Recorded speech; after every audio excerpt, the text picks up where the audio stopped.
President Donald Trump has become the only president to be impeached by the House twice. And now, I sadly, and with a heart broken over what this means to our country, of a president who would incite insurrection, will sign the engrossment of the article of impeachment. Speaker of the House Nancy Pelosi signed the article of impeachment Wednesday afternoon, just 1 week after a mob of rioters stormed the United States Capitol.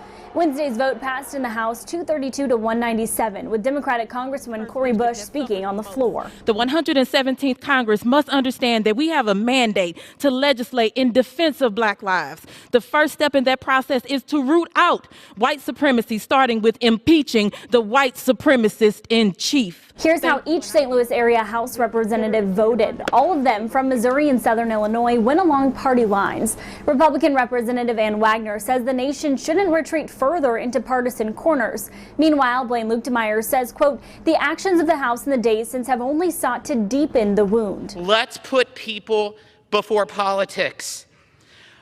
President Trump will be leaving in 7 days. Let's try to heal this nation.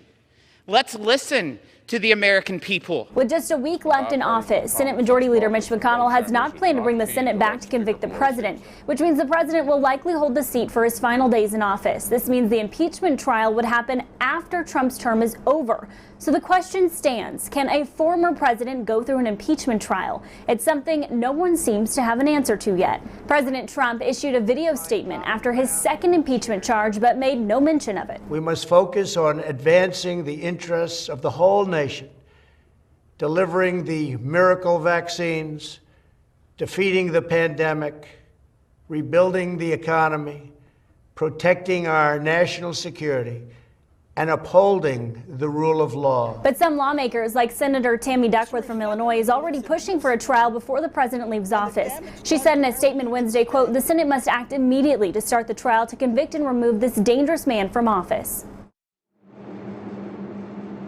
And President Donald Trump did mention a transition of power during the video he released today from the White House's Twitter account. Now, President-elect Joe Biden's inauguration set for a week from today. Of course, we'll keep you updated with the latest developments from our nation's capital. Live from our Powers Insurance Bureau, Zara Barker, Fox 2 News.